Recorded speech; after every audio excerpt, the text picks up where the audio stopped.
श्री भगवान् उवाच कामयेष क्रोधयेष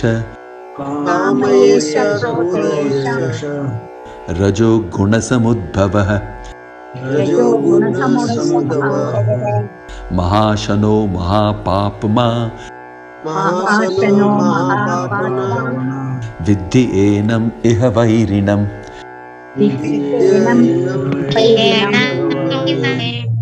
श्री भगवान् उवाच इमं विवस्वते योगं प्रोक्तवान् अहमव्ययम्। विवस्वान् मनवे प्राह मनुरिक्ष्वाकवे ब्रवीत्। एवं परम्परा प्राप्तम् इमं राजर्षयो विदुः। सकालनेह महता योगो नष्टः परन्तप।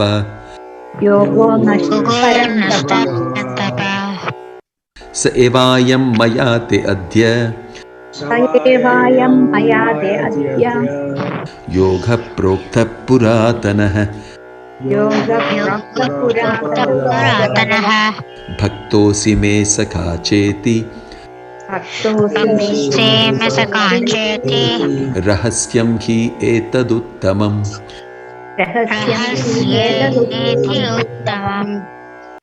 अजोऽपि सन् अव्ययात्मा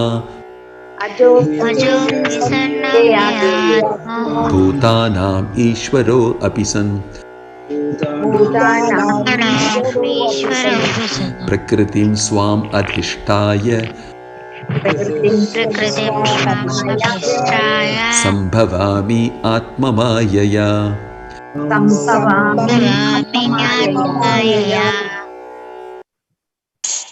यदा यदा हि धर्मस्य ग्लानिर्भवति भारत अभ्युत्थानमधर्मस्य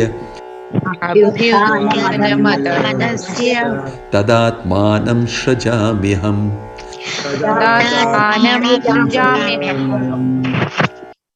परित्राणाय साधूनां विनाशाय च दुष्कृताम्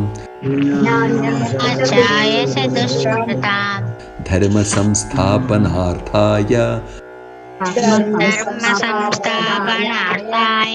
संभवामि युगे युगे।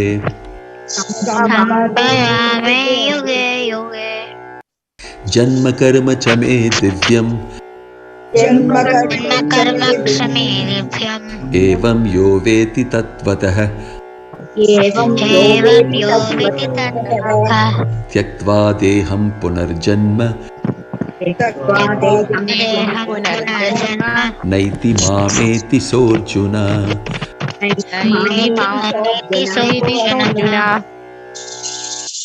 वीतरागभयक्रोधा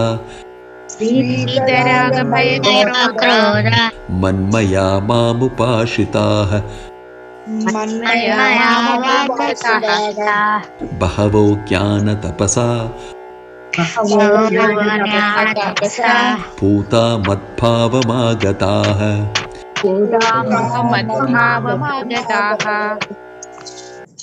ये यथा मां प्रपद्यन्ते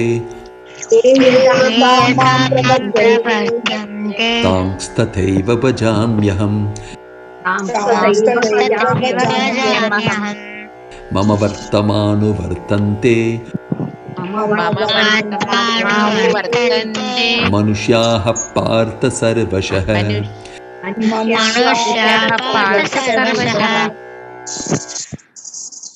चातुर्वर्ण्यं मया सृष्टम्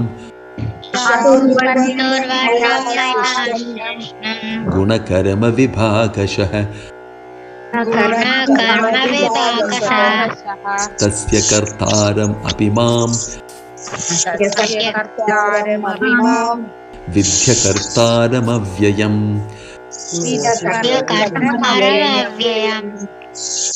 Tadviddhi pranipatena pariprashnena sevaya upadekshanti te jnanam jnaninas-tattvadarshinaः.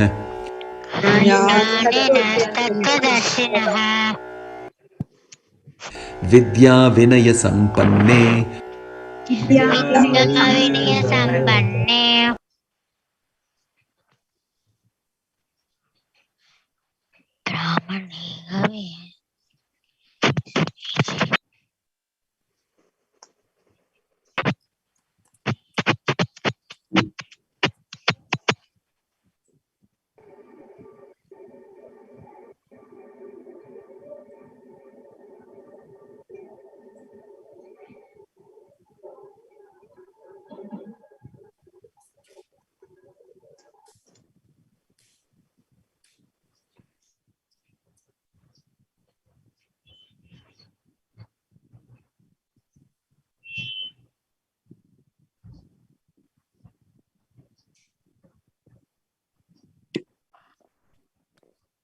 Hare Krishna, Hari Bol.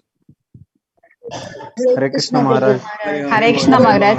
Dandat Pranam Maharaj. Good evening. I am a little sorry that I'm late here today due to some emergency calls to do with some of our devotee admittance into hospital and other things. I had to attend to it. This is COVID time, so not able to keep up some of the timing, and I'm very sorry for that.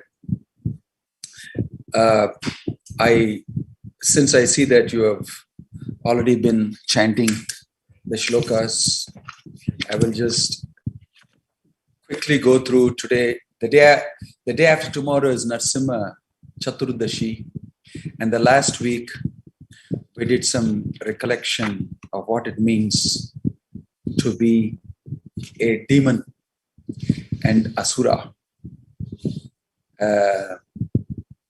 We checked some of those things very well. This week I thought that this particular day, I thought that we must definitely touch upon what it means to be a devotee. And that Krishna is describing in the 12th chapter, in a chapter called Devotional Service. I thought I will read a few shlokas and recollect something about the wonderful character of Prahlad Maharaj and how it applies to us in this world today, so that we can prepare ourselves for Narsimha Chaturdashi and the encounter that we will have with the Lord Narsimha's appearance there. Okay? So, Om Namo Bhagavate Vasudevaya, Om Namo Bhagavate Vasudevaya, Om Namo Bhagavate Vasudevaya. Om Jnana Timirandasya Jnananjana Shalakaya Chakshurunmilitam Yena Tasmai Shri Gurave Namaha. Nama Om Vishnu Padaya Krishna Prishtaya Bhutale Shrimate Bhakti Vedanta Swaminiti Namane. Namaste Saraswate Deve Gauravani Pracharine Nirvishesha Shunyavadi Paschatya Deshatarine Jaya Sri Krishna Chaitanya Prabhu Nityananda Shri Advaita Gadadhar Shrivasadi Gaura Bhakta Vrinda. Hare Krishna, Krishna Krishna, Hare Hare, Hare Rama, Rama Rama, Hare Hare. We will read from chapter 12, a few shlokas, and where Krishna is describing his devotee and what is devotional service. From chapter 12, text 6 to 7. Since you've already been chanting, I don't think you need to, and since we have lost a little time. Yetu sarvani karmani mahi sanyasya matparaha ananyanaiva yogena mam dhyayanta upasate Tesham aham samudharta mrityu samsara sagarat bhavami nachirat partha maya veshita chetasam. But those who worship me, giving up all their activities unto me and being devoted to me without deviation, engaged in devotional service, and always meditating upon me, having fixed their minds upon me, O son of Pritha, for them I am the swift deliverer from the ocean of birth and death. Purport. It is explicitly stated here that the devotees are very fortunate to be delivered very soon from material existence by the Lord. In pure devotional service, one comes to the realization that God is great and that the individual soul is subordinate to Him. His duty is to render service to the Lord, and if it does not, then he will render service to Maya. As stated before, the Supreme Lord can be appreciated only by devotional service. Therefore, one should be fully devoted. One should fix his mind fully on Krishna in order to achieve him. One should work only for Krishna. It does not matter in what kind of work one engages, but that work should be done only for Krishna. That is the standard of devotional service. The devotee does not desire any achievement other than pleasing the Supreme Personality of Godhead. His life's mission is to please Krishna, and he can sacrifice everything for Krishna's satisfaction, just as Arjuna did in the battle of Kurukshetra. The process is very simple. One can devote himself in his occupation and engage at the same time in chanting Hare Krishna, Krishna Krishna, Hare Hare, Hare Rama, Rama Rama, Hare Hare. Such transcendental chanting attracts the devotee to the personality of Godhead. The Supreme Lord herein promises that without delay, he will deliver a pure devotee, thus engaged from the ocean of material existence. Those who are advanced in yoga practice can willfully transfer the soul to whatever planet they like by the yoga process, and others take the opportunity in various ways. But as far as the devotee is concerned, it is clearly stated here that the Lord himself takes him. The devotee does not need to wait to become very experienced in order to transfer himself to the spiritual sky. In the Varaha Purana, this verse appears, Nayami paramam sthanam archira adigadim vina garudas kandhamaropya yate yicham anivarita. The purport of this verse is that a devotee does not need to practice Ashtanga Yoga in order to transfer his soul to the spiritual planets. The responsibility is taken by the Supreme Lord himself. He clearly states here that he himself becomes the deliverer. A child is completely cared for by his parents, and thus his position is secure. Similarly, a devotee does not need to endeavor to transfer himself by yoga practice to other planets. Rather, the Supreme Lord, by his great mercy, comes at once, riding on his bird carrier Garuda, and at once delivers the devotee from material existence. Although a man who has fallen in the ocean may struggle very hard and may be very expert in swimming, he cannot save himself. But if someone comes and picks him up from the water, then he is easily rescued. Similarly, the Lord picks up the devotee from his material existence. One simply has to practice the easy process of Krishna consciousness and fully engage himself in devotional service. Any intelligent man should always prefer the process of devotional service to all other paths. In the Naraniya, this is confirmed as follows. Ya vai sadhana sampatti purushartha chatushtaye taya vina tat apnoti naro narayana shrayah. The purport of this verse is that one should not engage in the different processes of fruitive activity or cultivate knowledge by the mental speculative process. One who is devoted to the Supreme Personality can attain all the benefits derived from other yogic processes. Speculation, rituals, sacrifices, charities, etc. That is the specific benediction of devotional service. Simply by chanting the holy name of Krishna, Hare Krishna, Krishna Krishna, Hare Hare, Hare Rama, Rama Rama, Hare Hare, a devotee of the Lord can approach the supreme destination easily and happily. But this destination cannot be approached by any other process of religion. The conclusion of Bhagavad Gita is stated in the 18th chapter. Sarva dharman parityajya mamekam sharanam vraja ham tvam sarva papebhyo mokshayishyami ma suchah. One should give up all other processes of self-realization and simply execute devotional service in Krishna consciousness. That will enable one to reach the highest perfection of life. There is no need for one to consider the sinful actions of his past life because the Supreme Lord fully takes charge of him. Therefore, one should not futilely try to deliver himself in spiritual realization. Let everyone take shelter of the Supreme Omnipotent God and Krishna. That is the highest perfection of life. Om Tat Sat. Since this has a very long purport, I shall not read anything else. Om Jnana Timirandasya Jnananjana Shalakaya Chakshurum Militam Yena Tasmai Shri Gurave Namaha. So Krishna is saying here, Mayeva Mana Adatsva Mayi Buddhim Nimeshaya. The devotee of the Lord, he fully surrenders to the Lord. And Prabhupada is giving the example of a child completely under the shelter of the mother, fully dependent on the mother for anything and everything. That is a devotee's mentality. What does that mean? In our lives, and translate it into our lives. I know somewhere in the back of your minds and in our minds also, we'll be thinking, wow, that much of surrender I cannot do immediately. No, it's not necessary for you to do it immediately. But Krishna is describing his pure devotee who's fully surrendered to him. He's not asking you to immediately do that. It's not so easy to do. It's not so easy to. But he is prescribing that you start doing it in 12th chapter. If you cannot do this fully, then you do the next one and the next one or the next one or the next one like that. He's giving various choices in the 12th chapter.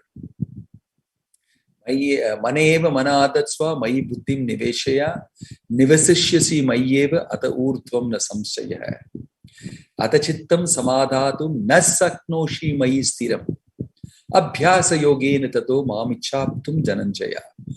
If you're not able to do this, then you should start doing work for me and offer the results to me. If you're not able to do that, then at least work for me. Then if you're not able to do that, at least you work for charity. If you're not able to do that, at least you give in charity. Like that, one by one by one by one. Step up and step down. So we are not expected to immediately do boom, the topmost thing. Don't worry about that. But the point is taking up devotional service, that one day I will be able to do this. It's something like getting admitted into a medical college.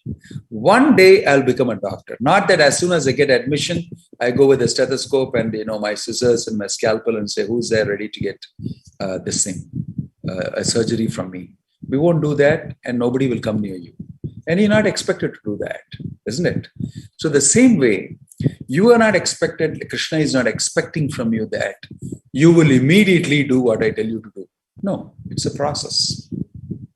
It takes some time and Krishna knows that. But originally, this is your position of complete dependence on the Lord, complete surrender to the Lord.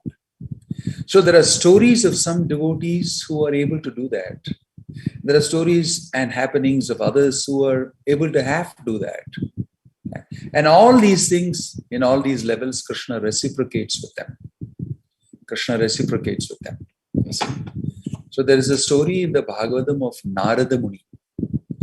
Narada Muni's previous life, that he is recollecting it to his disciple Vyasadeva. He's telling him that in my previous life I was a servant maid's son. It's a very interesting story because you draw a lot of things from that.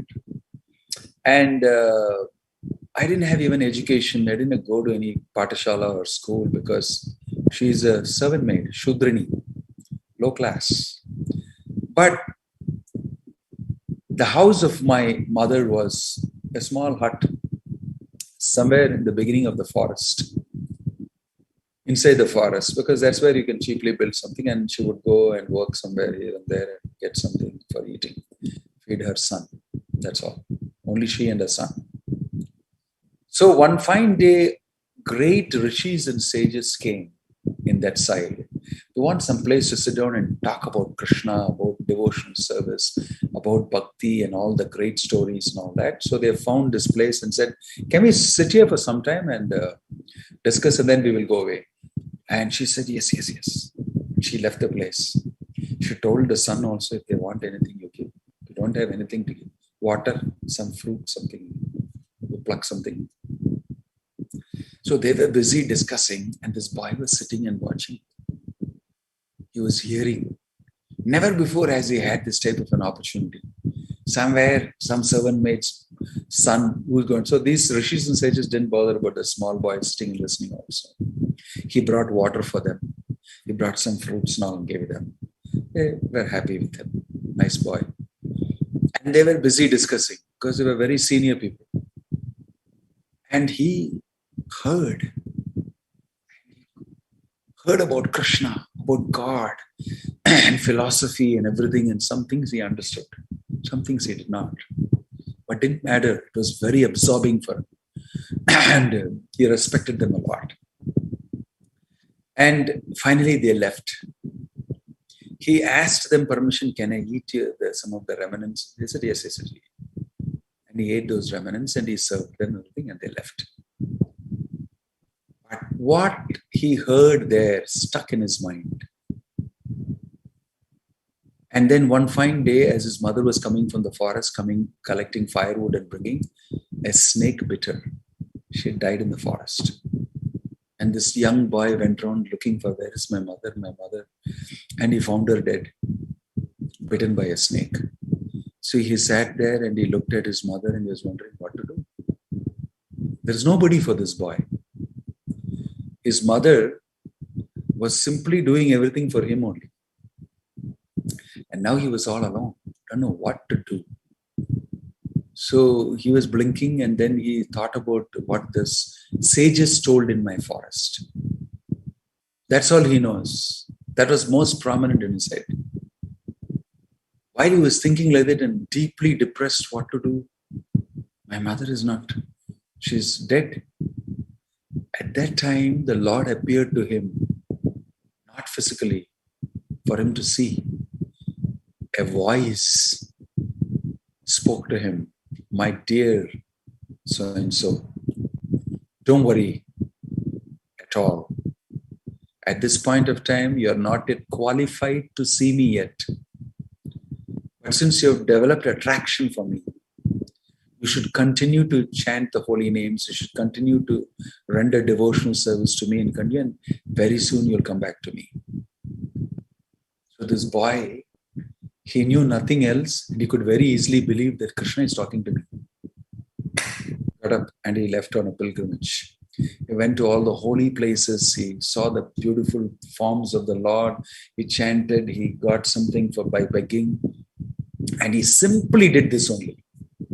Totally absorbed in this till he became older, and finally one day he passed off. But throughout he was listening to what the Lord told him. He had told me to do this and I'll do that. I'll go back to him.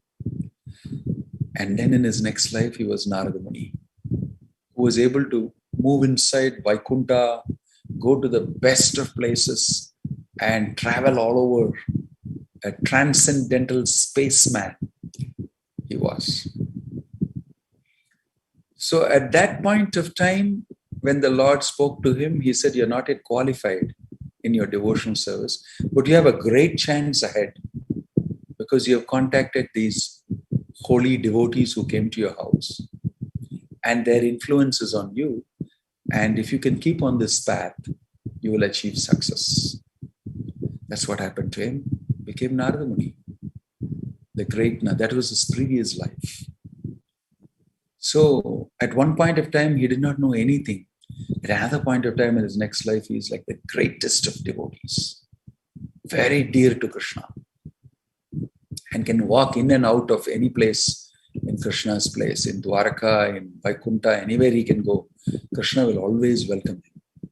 They are very intimately related. See? So, at a certain stage, Krishna guides you. And we are able to do all these things under Krishna. Even you are coming today to this session under the guidance of Krishna, so that you can hear about him. You can take back home 1, 2, 3 points in your understanding. And you can work on it.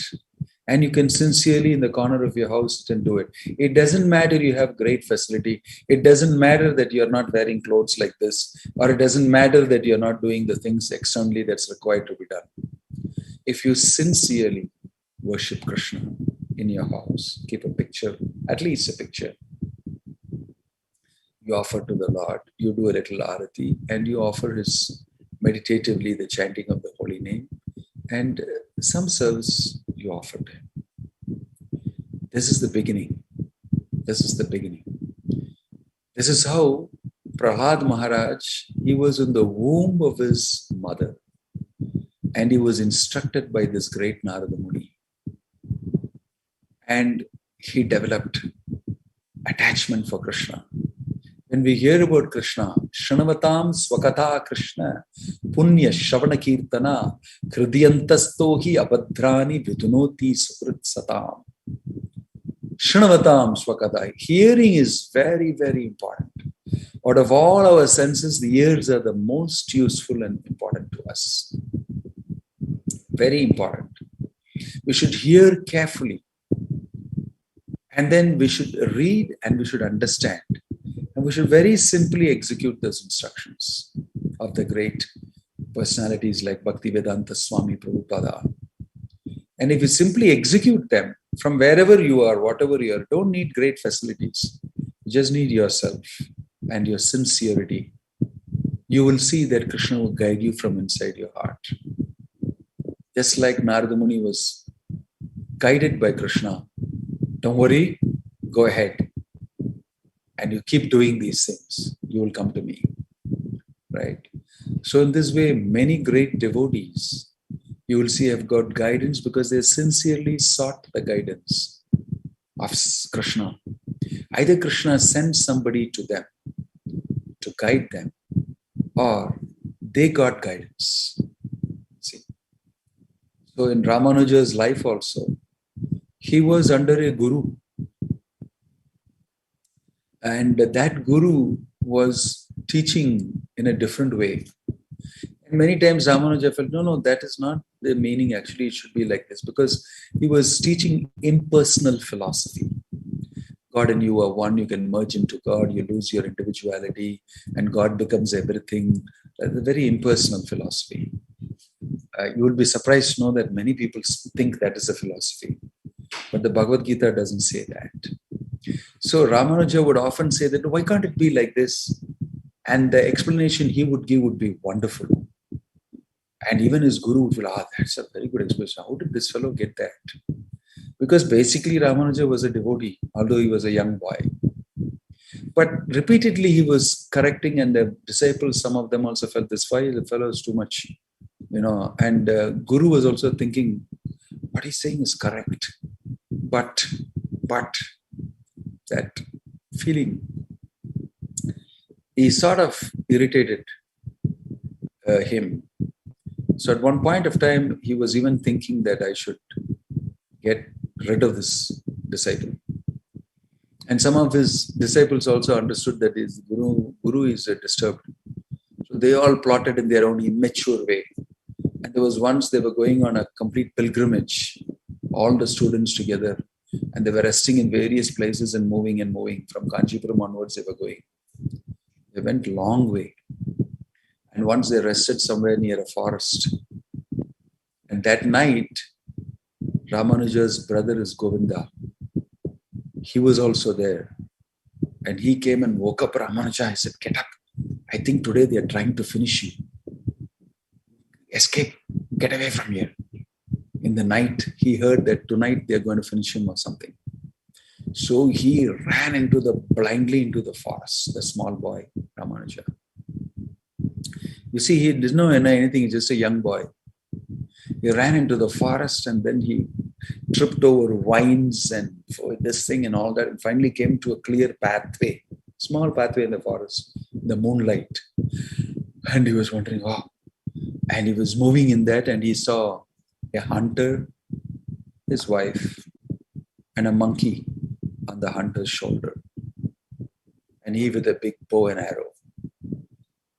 And then when they saw this boy, I said, hey, who are you? And Ramanuja said, I am actually, my name is so-and-so Ramanuja, and I lost my way in the forest. We came on a big, this thing, I just want to find my way out. Then he said, yeah, come with me. This is night time, what are you doing here? Come with me.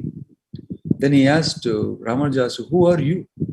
You looking so wonderful, huge, nicely built with a solid body and this bow and arrow, and with this monkey sitting on you, you look like Ramachandra with Hanuman on your shoulder.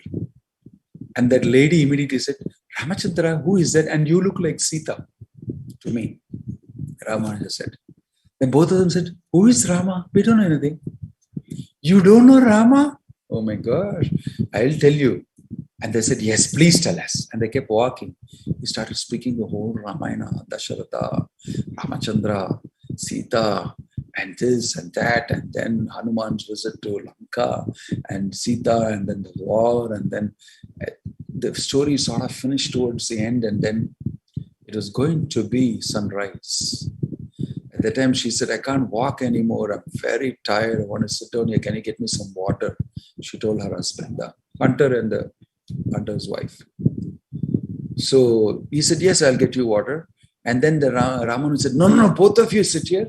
I have my Kamandalu with me. I'll get you water. Let me do this service for you. You led me throughout, brought me safely out in this thing. Let me get, it looks like there is a town here. Let me go. So he went. Some people taking water from the well, some ladies singing nicely about the Lord and all this are very nice. Can I get some little water here? And this is boy went and said, they poured some water. I said, where is this place? They said, this is Kanchipuram. What? I thought I've been traveling for so many days with my guru and the students. I thought I'd be miles, thousands of miles away. How come I came to... So he came back running to give the water. He was a little puzzled, but nobody was there. They had disappeared. So Ramanuja came back, but didn't go back to that Gurukula because they had all gone on the pilgrimage anyway. Even when they returned, he did not go there because of these problems that they were trying to do something to him. But he took shelter of this wonderful devotee, Tirukachinambi. And he became very close, both of them very close, because he's such a nice boy inquiring about God and everything. And then one day, Tirukachinambi's service was to fan the Lord, and he would fan the Lord every day. Everybody would ask him questions, can you ask the Lord this? And he would ask the Lord and give answers. He was actually a very great devotee. So Ramanuja asked him to find out what is my service to him. Every living entity has to do some service. Every devotee has to do some service. What is the service that I have for me? Can you please ask? With great difficulty he asked. He said, yeah, I'll ask. So on the early morning before he came out itself, Ramanuja took bath and came and stood there at 4 o'clock in the morning. That's when he steps out and goes back. And he said he was very eager to find out. And he was very surprised. You young boy, you came here early in the morning to find out. You must be so eager. Of course, I'm very eager. And actually he asked the Lord. The Lord smiled and said, yes, I know him very well. I know Ramanuja very well.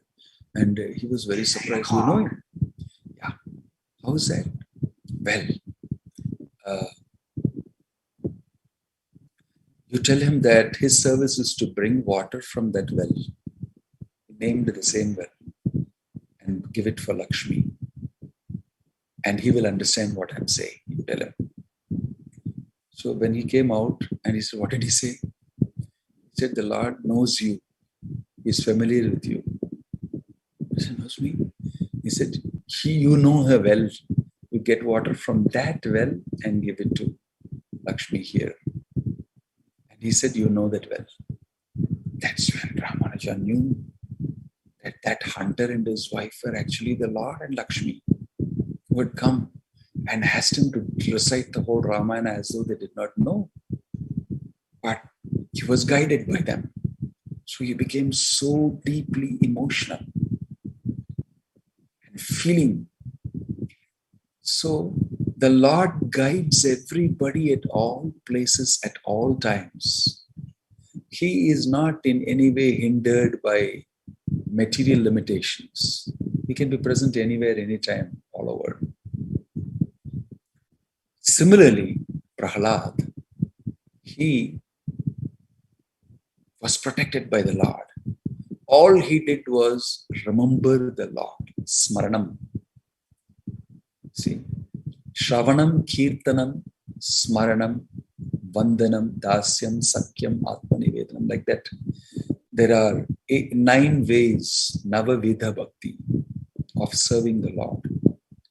Hearing, chanting the glories of the Lord, remembering the Lord, offering prayers to the Lord, serving the Lord like a servant, being the Lord with the Lord like a friend, offering myself to the Lord, massaging his lotus feet, like the different ways. In that smaranam, remembrance of the Lord, is what Prahlad practiced very nicely, because he was surrounded by all these Asuric people, and in the school also they were all students like that. So Prahlad, he was always lost in meditation, remembering the Lord. And very deeply he connected with Krishna. In this way, because of its smarana, although Hiranyakashipu did many things to him, he was always protected by the Lord. He did not have a direct encounter with the Lord yet. Though some Puranas do state that he did. But generally in the Bhagavatam, it's mentioned that he saw only when Narasimhadeva appeared from the pillar. But he had heard from Narada Muni everything about the Lord. And he was very convinced, whatever I can do from my position, although I'm Hiranyakashipu's son and he's harassing me, and I'm surrounded by all this Asura Kula, all these people who are descendants of the Asuras, there's no devotee here. Still, I will remember the Lord and I will be connected with him. So this was a very difficult situation for Prahlad, but in that difficult situation, he was shining with his devotional service of remembering Krishna. Although he was thrown from top of a cliff, although he was dumped into a lion den, although he was supposed to be trampled by elephants, none of those things took place, because every time he simply remembered Krishna. What can I do? I am in this situation. If you want me to live, I live. If not, you want to take my life, Krishna, that is your desire. I am completely dependent on you. Matprana natastu saivana paraha. Lord Chaitanya also prayed like that in the Siksha Ashtakam. His works, in the last shloka. You see, I know no one but you. And therefore, you can do anything you want with me. You can kick me off, or you can hold me lovingly by your embrace. Whatever you want, you can do. I'm your dog. You can kick me, you can say shoot to me, get lost, you can tell me. I'll come back again and again to you. I don't know anybody else. You are my master. And I know no other master. So however you treat me, I accept it. This is meaning of surrender. I don't know anybody else. Same way the child also doesn't know anybody else, knows only my mother. And if my mother is not there, I'll wail and I'll cry. Anybody else, any other female comes and says, I'm like your mother. No. I'm only comfortable with my mother. Same way, every living entity, every soul becomes most comfortable in the shelter of Krishna. You cannot be happy in any other way. So we are all lost. We are like orphans. We have lost ourselves inside the material world without listening to the words of Krishna. All we need to do is to locate ourselves again in the shelter of Krishna. And Krishna is present. He's available. He's in your heart as Paramatma. And if we start connecting with him by the process he has mentioned here in Bhagavad Gita, Mayyeva mana adatsva, Mayi buddhim niveshaya, nivasishyasi Mayyeva ata urdhvam na samshaya. There is no doubt that he will come to me if he simply listens to me. How to come to me? Follow this path is what I'm telling you. The path of Bhakti Yoga. Right? So we must be confident of our Father's statement. Somehow the mind and the material atmosphere we have and the little faith we have, which is so tender, gets very easily damaged by somebody saying something to you, or your mind making some thinking and speculation with it, or some event like the corona pandemic happening, and then very easily we lose faith. Very easily we lose faith. So we should be reading Bhagavad Gita regularly, associating with those who have faith in the words of the Lord. Then always our faith will be kept oppressed without getting destroyed, damaged in any way. We should preserve our faith. We should carefully protect that tender creeper of bhakti growing. It's very tender, just sprouted, the faith and the belief. So we should have a good fence around. We should regularly pour water by chanting Hare Krishna, Krishna Krishna, Hare Hare, Hare Rama, Rama Rama, Hare Hare. This is the water. And we should make sure that no animals, no insects or something, and no other weeds are growing along with it. We should pluck out those weeds. Other desires growing, strangle that main creeper. So we should carefully grow our bhakti. That's all we need to do. We don't have to do great austerity, become a great Pandit, learn Sanskrit and master all the Vedas and perform austerities, go to the Himalayas. None of these things are required. Devotion is very powerful.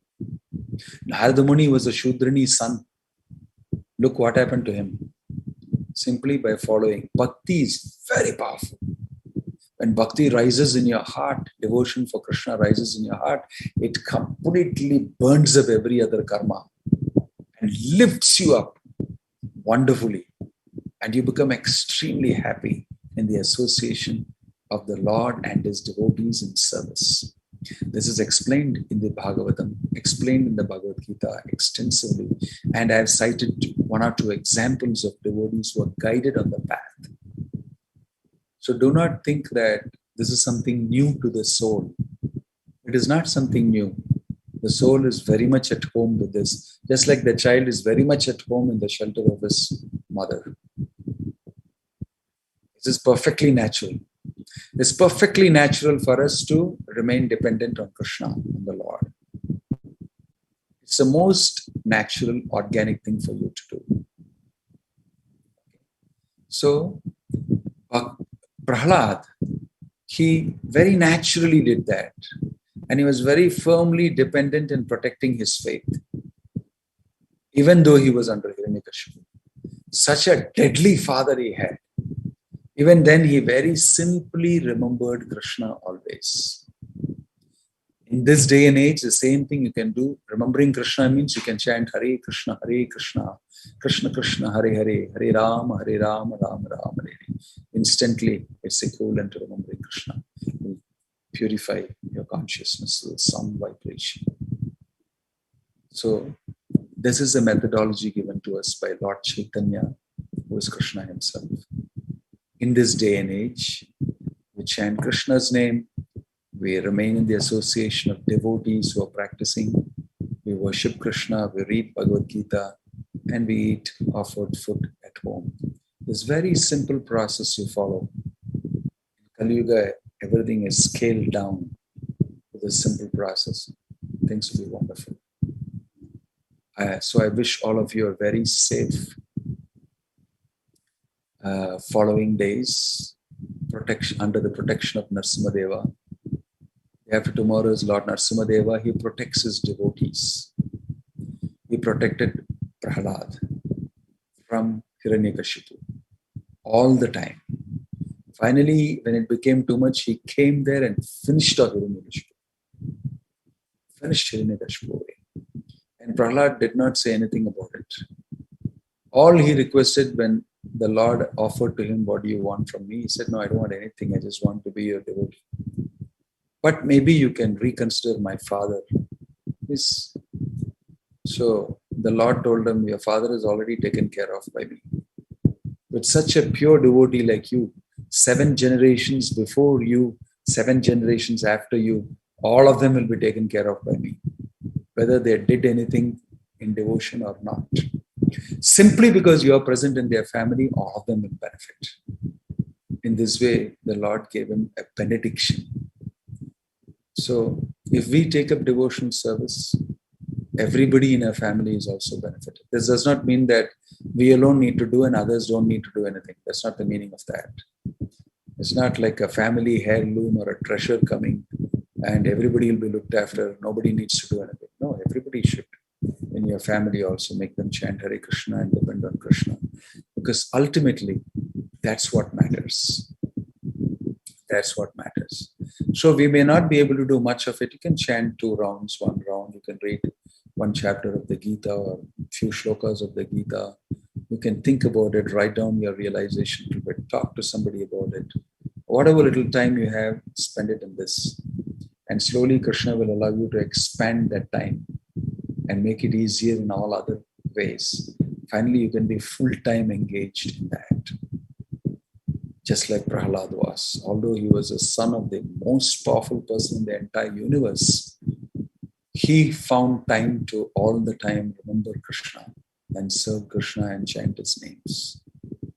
He's a very simple boy and followed simply the instructions. God's instructions are simple and we have to simply follow it. Those who are complicated in their thinking, in their mind and all that sometimes lose it. It's a simple instruction and it's a direct instruction coming from the Lord himself. Sarva dharman parityaja mamekam sharanam vraja. I will protect you. Aham tvam sarva papepyo mokshayisyami ma suchaha. Do not fear. We should take this literally. And it's a word of our Supreme Father. And have faith in it and move ahead in that direction. Start a little bit and gradually as you move ahead, your faith will increase more and more and you can surrender more and more. Surrendering is a gradual process until it comes to full surrender. Om Tat Sat. Hare Krishna. Jai. Thank you. And I thought we will end here since there's no question here. We shall take leave of you today. And we hope you have a safe week ahead. All of you stay carefully protected, following all the precautions necessary. I heard that the next week is going to be in Coimbatore and in South India, especially Tamil Nadu, going to be the most difficult week. It's going to peak maximum.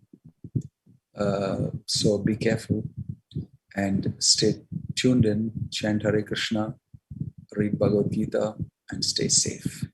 Thank you. Hare Krishna. Hare Krishna.